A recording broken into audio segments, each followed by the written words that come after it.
Hello and welcome to Follow Everton, your source for everything to do with Everton Football Club. Unofficially, of course. My name's Ryan, I'm your host, and it looks like I'm your only pundit so far today as we look ahead to Everton versus West Ham.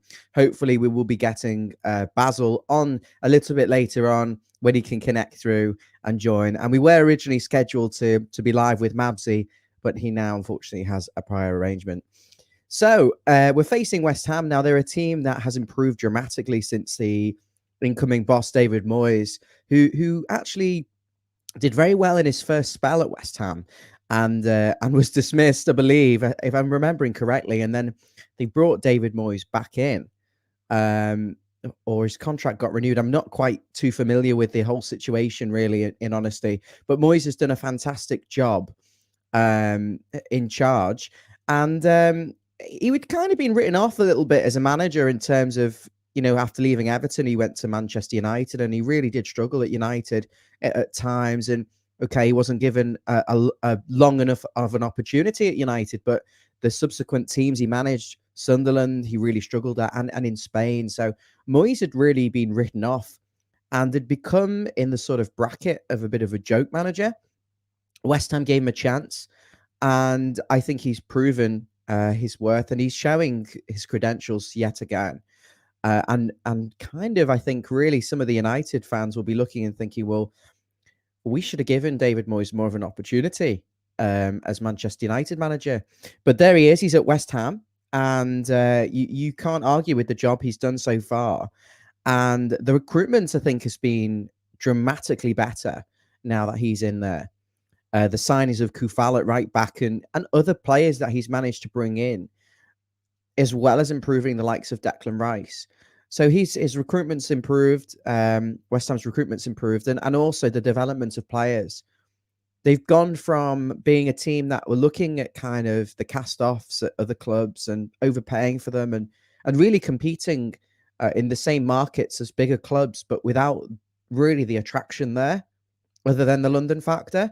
And now I think they're looking in the right direction at the right players, and the ones they brought in have proven to be a success.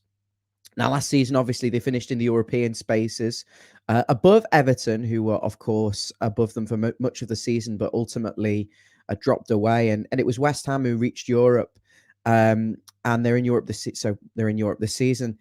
And so far this season, they're in ninth, so they're in the mid-table, and they've been a little bit up and down. There was a good win at Leeds, but they lost at home to Brentford, which they will be very disappointed with. They've done okay in the Europa League so far. I think the last game, Rapid Vienna, they won 2-0. They beat Zagreb as well. But the fixtures at home, they've had some fantastic results.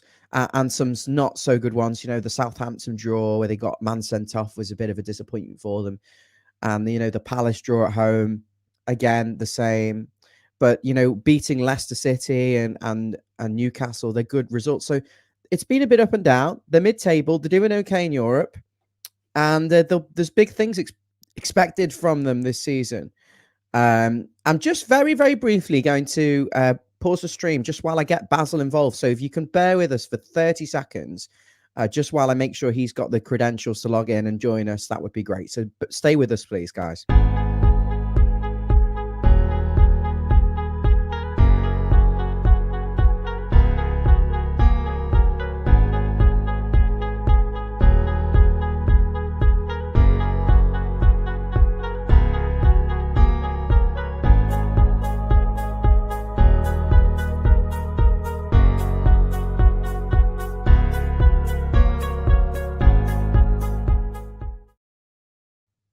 Okay, we're back, hoping to get David in. I think he's coming in. He's in the waiting room now. So what I was saying, basically, West Ham's results have been a little bit up and down, but in the main on a positive and really good in the Europa League so far. So it's promising this season. And I think just bringing David on there, I think West Ham this season is a case of consolidation and trying to keep Europe whilst trying to sustain some sort of results in the Europa League and establish themselves as a side that can compete on both fronts. Is that a question as well as a it's statement? Sort of a question, yeah. Hi. Yeah, I think West. No, I think West Ham will want to do well. I think they'll want to get back into Europe at the same time as trying to manage Europe, which is very tricky. And they haven't got the biggest squad. I mean, they've probably got a few more depth options of a bit more quality than perhaps we have in forward areas, but they don't have a huge squad. I mean, they've been incredibly sort of consistent the last year. It's amazing how they've sort of developed, as opposed to 2 or 3 years ago when they were scrapping around for points. I think what's been really crucial, and I don't know whether you saw the start of the video, but it was just touching on the fact that the recruitment under David Moyes has been better, and is the improvement of individuals whilst retaining the likes of Declan Rice has been, essential really in that. And the fact that they have been able to bring in the likes of Kurt Zuma uh, from Mm, Chelsea, who, not long ago, Everton fans were pining for. Um, and still, retain their best players and not really lose anyone, I think speaks volumes. I look at the squad and I look at Zuma, Kufal, Antonio Lanzini. Obviously, Vlasic has just come in now, but the goalkeeper's good. Declan Rice, of course. Souček's a very talented box to box player. So they've got options, and I think West Ham fans should be optimistic for the season. That being said, I just think Everton have that little bit of extra quality when everyone's fit. Certainly up front, they've got the forwards in Richarlison and Calvert-Lewin, and overall, I think they've got a better midfield and a better defense. So I would say that Everton, on the balance of it, if you put the two first 11s out, Everton have got a better first 11. But I think if you look at the squad, West Ham's overall squad, there's a lot more options there across the board. And I think that would transcend into them really having a better season, because, you can't do anything with just 11 players. Now, moving on to the press conference today from Rafa Benitez, he was clear in that Richarlison and Calvert-Lewin will not be available for this Sunday's fixture. However, Seamus Coleman and Lucas Dean will be returning in the fullback positions. And it's also positive news. Yerry Mina should be involved. He's on a flight from Colombia as we speak. Moving forward, though, to the fixture, in terms of these injuries, there is a lack of Andre Gomez again and Fabian Delph, which is no surprise. However, it is looking positive, isn't it, to have those fullbacks back and try and restore some of the natural, balance of the side. At the same time, though, Basil, it is a real disappointment not to have the two front players, because there's a lack of real focal point when they're injured, isn't there? yeah, I can't really wait to see what it's like when they come back into the side. Really, you would expect some of these chances to start getting taken with them searching for the balls in the right area in the box, and being a bit more clinical than Rondon, who seems to like touch it away and take it. Mm. He's a bit. He's just not quite sharp yet. I mean, he might get better. But I mean, it is a blow. It's good to have the fullbacks back, but it's a worry because Dean has just picked up this hamstring injury, and Mm. I don't know. Is he really? Is this not a risk to play him so soon? And Coleman has got a long-term problem with hamstring injuries as well. I think that's what he picked up. So you've got to make sure these two are perfectly fit, I think, because we've proven we can be tactically resolute and play a system with the players we had. You saw against United, we were threadbare in squad, and we still put a very good performance. If we play as well as we did at Old Trafford, we'll win this game, Mm. even with that set of players. The thing is, though, obviously, I think we'll be expected to play on the front foot at home against West Ham, and West Ham are a strong team in their own right. And will they leave us? Will they leave themselves so exposed on the counter attack in the way United did by overcommitting? I'm not so sure. I do feel that the lack of Richarlison and Calvert Lewin does give West Ham a slight advantage here overall, because they are two outstanding central, strikers, and they are the linchpin. They are the talismans of this team, and you stick them in this side now with everyone else fit, and I guarantee you Everton win tomorrow. Win on Sunday, I should say. But you remove them, and you're looking for goals from other places, and you think, well, is Gray going to find that space? Because I think West Ham will play a low block, and I think they will try and counter attack. So it's going to be a different game than against United. And just moving on to Rondon, actually, you brought you brought him into it. You're talking about his touch. He is he is 5 yards behind everyone in sharpness and speed of thought and mind. But it was improved against United without really taking the opportunities he had. So there was some promising signs. I think he has to score and get off the mark to really get the monkey off his back, so to speak, and try and build some confidence, Dave. Um, Also in the press conference today, Alex Iwobi is going to be available. He's making his return from injury after a short and minor injury. It's a big boost because we've been threadbare. But do you think it's an opportunity actually for Anthony Gordon to try and retain his place ahead of this weekend rather than bring the senior man in and drop Gordon, who was, for me, one of the better players at Old Trafford? Yeah, I think it's likely that Gordon will start. I think we're still quite threadbare. I mean, if Richarlison and Calvert-Lewin really aren't fit, I mean, I haven't had a chance to watch this press conference. I have heard they're not fit, but was it a total no? They won't be involved at Close. any cost. They're close, but they're not close enough. If they're close, does that mean they might surprisingly be thrown on the bench, or does that just mean they're not going to be involved? I don't know. I mean, you're talking about not risking Seamus and Luca Dean because of potential risk, but I think you have to have the same context when it comes to those two. Yeah, We but can't afford Richarlison, to. I don't know what injury Richarlison got. I mean, he got that heavy tackle from Tarkowski in the Burnley match, and that's why he's injured.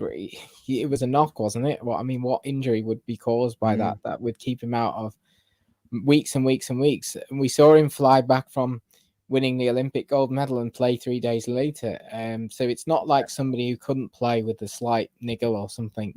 I've got more concerns about Coleman being in his 30s and Dean's just picking up lots of these hamstring injuries every year now. So yeah, in fairness, I do think it's been said time and time again. We need to look and find a long-term successor for Seamus Coleman. And the talk earlier today was that Denzel Dumfries was a loan offer only, and that's kind of why that deal didn't go through, because PSV were hoping for a permanent deal. It also clear in an article I read, it's Rafa Benitez who's got pretty much the final say on everything, and Marcel Brands is kind of like one of many in the mix. And you look at that and think you've got to try and find some cover for Lucas and for Seamus, a successor for the latter, actually, really, in the next window, because it's becoming a worry, where we're sitting, before a couple of days before a game. Can we actually risk these players because of potentially aggravating these injuries? For me, I would play both of them now. I think you've got to go with your strongest team if they're fully fit. The striking situation now, I would go the midfield and the front line. It's got to stay the same as against United, and you've got to keep faith in them. On another day at Old Trafford, Everton win that game comfortably.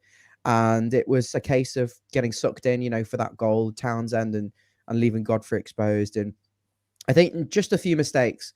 And I think Rafa Benitez will have been drumming into the players, tactics ahead of this game. And I've been really impressed with them so far. So I'm coming into this, despite the injuries, confident.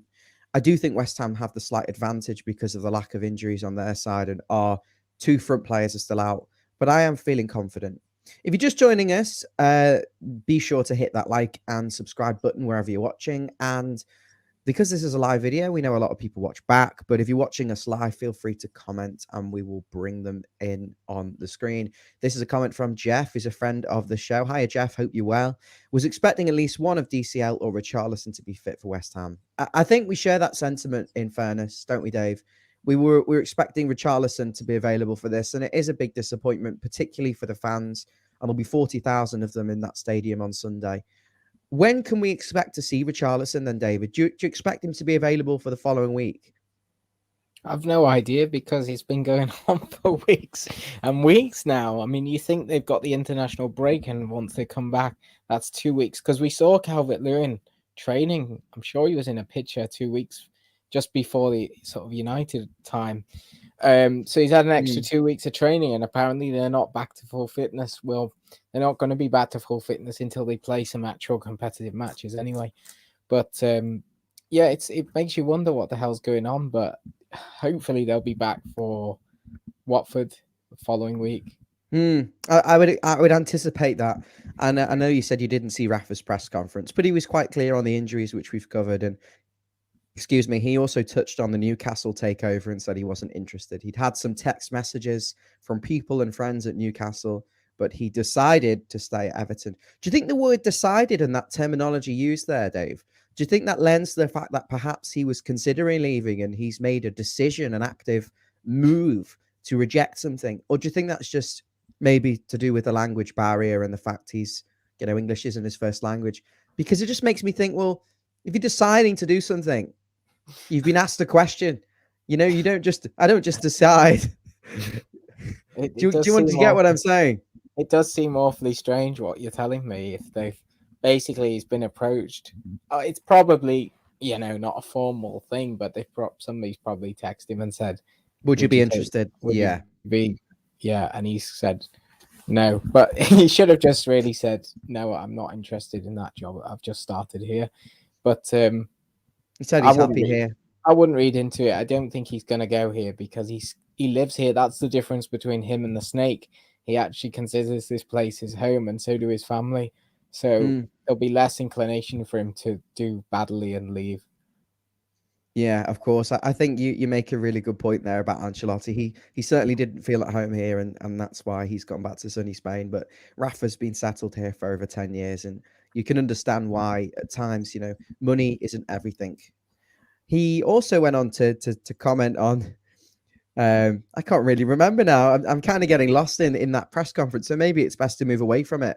In terms of the team, then, Dave, would you stick with that same back line against United then? Because you were talking about not risking them, or would you bring in the two players and go for it, the two new fullbacks, and keep the rest?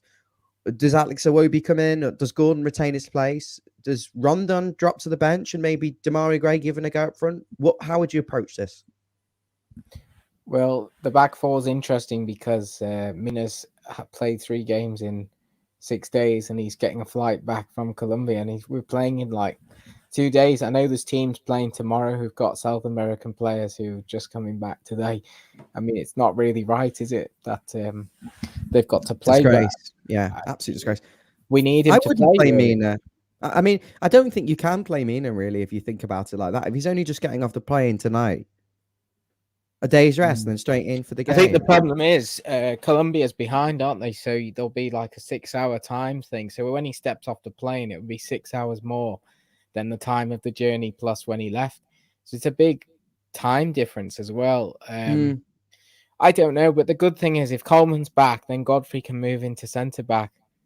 I that worries me though, because I don't think he's been great this season as a centre back when he's been think I asked would to play prefer there. to see Antonio versus Mina than Antonio versus Godfrey because of the strength and physicality that Mina can. Godfrey maybe has the pace and the recovery for the counter attack. It's got the pace, yeah, it's true. I mean, you can play it both ways. I mean, it's going to be Michael Keane, isn't it? It's going to be Coleman and Dean. It's probably going to be Godfrey and Keane, I would have thought, in Yeah. that back line. It depends how we're going to play. If we're on the front foot and we're going to be exposed to the counter attack, I don't think Ben Godfrey is a bad choice there. For trying to recover, and against Antonio. But I think if we're playing and West Ham are coming and they play on the front foot, you do need the Yerry Mina size, particularly for set Well, pieces. I don't think we'll have as much possession as they will have. Do you think West Ham will come and dominate? Actually, No, it'll be like 55-45 maybe, but to them, if I was predicting it, I think they'll have a bit more of the ball, but not much more. And I think in terms of chances, it'll be similar created. I think it'll be quite even, and we'll have our moments and they'll have their moments. so how do you anticipate Everton will play in this fixture? I think it's going to be difficult to play on the counter attack, as you said. I mean, there will be moments where we can play on the counter attack, but it's all about the first goal, isn't it? Once you get the first goal, and it proved in this fixture last season, which was a very tight game, and they got rid of a scrappy goal right at the end, and they won it off that. So that one goal could be the outcome of this game, quite possibly. You start going into midfield, and you're thinking Allen and Decore have been excellent. They've kind of dominated against sides they've played against in the last few weeks, and they've got a real task on their battle now against Showcheck and Rice, who a physical. Arguably, that is quite a good.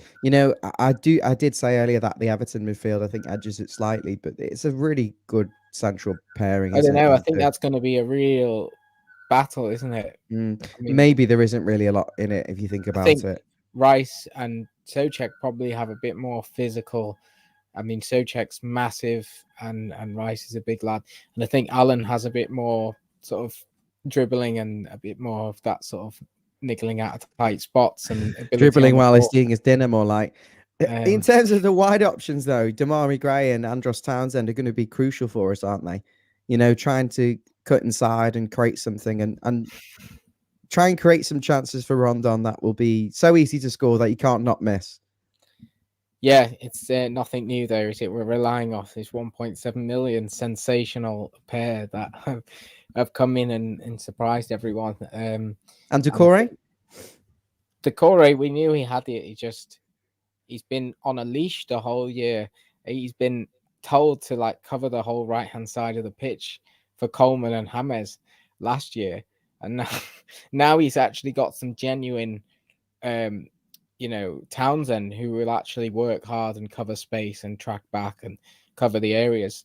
He can go forward a little bit more than he used to. He doesn't have to think so much about it, and yeah, he played in the 10 at Watford and he scored, I think, like 8 goals in one season. Do a bad job.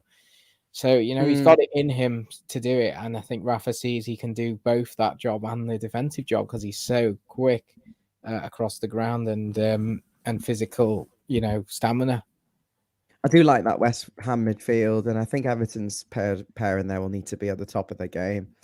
Uh, and I think it is a bit of a reliance, unfortunately, on those two out wide and Decore to get forward and try and support Rondon. And I think I'm optimistic for the game. We're at home, and we showed against Old Trafford we can compete with really top sides, which I think West Ham, can be. So, can I get your prediction?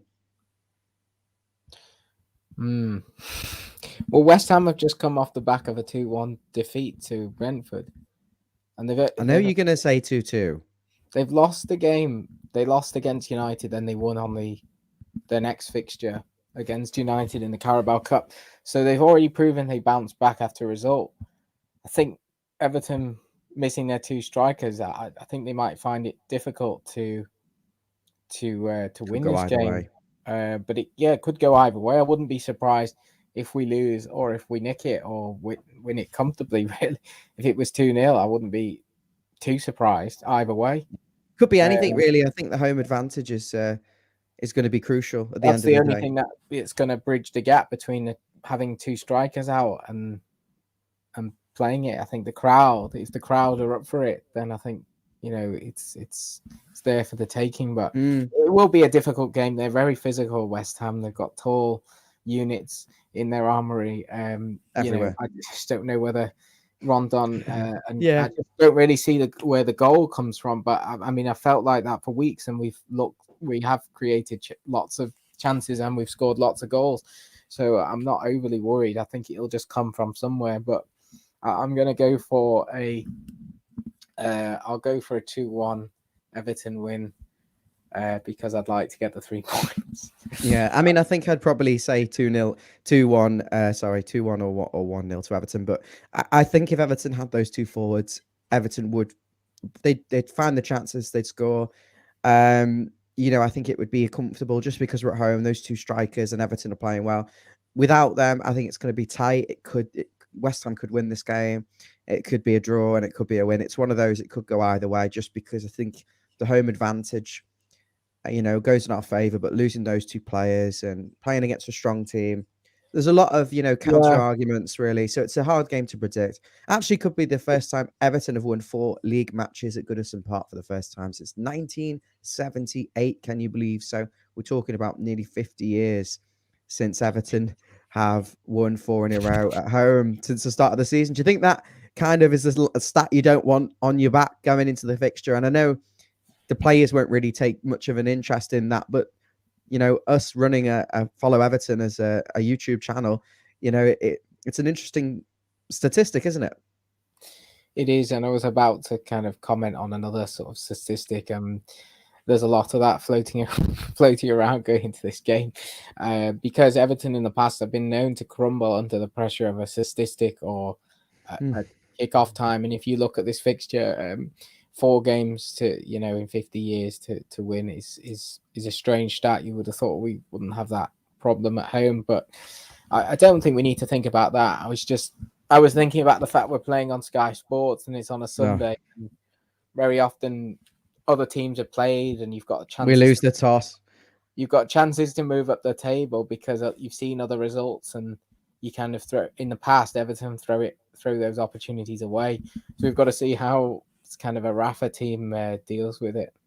I know what you're saying. I think it's a good point. Sundays on Sky Sports, you lose the toss, and that's that really. But this Everton side under Rafa Benitez have got a newfound resilience, coming from behind in several of their games to pick up points, and I think that's a sprout of optimism really. We can actually move on to 17 points, which would be the highest tally after 8 games since the man in the opposite dugout and a manager who managed Everton for 12 years, I believe. I think 11 or 12 years. And you Dave, you would never have really expected Rafa Benitez in the Everton dugout and David Moyes in the away dugout. I mean, it's almost like we're living in a parallel universe. Is that an added sort of twist, a little bit of spice for the game for you, really, as a diehard Evertonian? It's got to be a dynamic there, hasn't it, with Moyes returning to Goodison, but Rafa gets the better of him normally, doesn't he? Yeah, he used to. Sadly, unfortunately, beat him. Well, not so sadly, yeah. Every time, almost, yeah. So yeah, we'll have to see. We'll have to see what happens with that. I don't know if you're doing your post-match analysis 1 minute pretend thing. Dave, we're going to wrap up shortly. I mean, I'm going to be live on a West Ham channel tomorrow at 12. I don't think it's live, actually. I'm not really going to share too many details at this stage, but I will share the link on Twitter once it's been recorded. And we want to give another shout out also to Forged in Iron as well. Andros Townsend has scored 5 goals in his last 9 games. It's going to be critical for the game against West Ham. I think David's gone missing. We've gained 7 points from losing positions this season. I did touch on that before, which is promising, and it shows that we can't, get too worked up by conceding. We've just got to keep fighting. And we've also mentioned how Abdoulaye Doucouré is going to be so important, and I think he's proving to be a leader in there. And one player who's definitely a leader, and I think could be captain material, is Andros Townsend. Interesting enough, West Ham have actually only won one of their last 5 league games, and kept just the 2 clean sheets in the last 18 league matches. So you'd expect Everton to score, and Everton's record, West Ham's record there, although they're strong on paper, you now sort of think when you hear that statistic, well, Everton have got maybe more of the chance than you would have thought with the 2 players missing. I just look at the West Ham side and I compare it to the Everton side of, say, 2008 or something. It's a strong unit. They won't get beat many times too easily. It's better than that team, in my opinion, I think, because they've just got a little bit more balance, a little bit more edge, and a little bit more. They've got the striker there. They've got the midfield really rock solid. They've got width. They've got creativity, and they've got a good defense. It's just an all-round solid team, and I just don't see us. It's not going to be an easy way to win. No, but teams you play and you think, oh, there's a weakness there. I don't look at West Ham and think about there too many weaknesses, and I think that's why I'm struggling to figure out where the goals actually come from tactically. But I do want to make it clear, though, if Everton had a fully fit team, I just think the first 11 of Everton's just got that little bit of extra sparkle, that little bit of know-how maybe from some individuals who are really experienced internationals like Luca Dean for France and Richarlison at Brazil. I just think maybe there's a little bit of a, for Everton there. Right, Basil, thanks for joining me. It's going to be an interesting game on Sunday. We don't know what we're going to expect, really, I think, from this. But it's important to get behind Rafa and the team and try and get some positive energy coming in before. We're going to be back after the game, hopefully straight after from Goodison Park with a match reaction. If not, we will follow with a match reaction later on Sunday afternoon when we return home. Just a shout out to Mark, who's going to be at the Watford game the following week. Hi, Mark. He's hoping Richarlison and Calvert-Lewin will be back. So are we. Thank you, Dave. I look forward to seeing you on Sunday. And if you're watching, just tuned in now, we're finishing, but you can rewind on YouTube and Facebook and maybe not on Twitter, but you can rewind and watch this back. And please hit the like and subscribe button wherever you are. Thank you. Take care and have a fantastic blue weekend.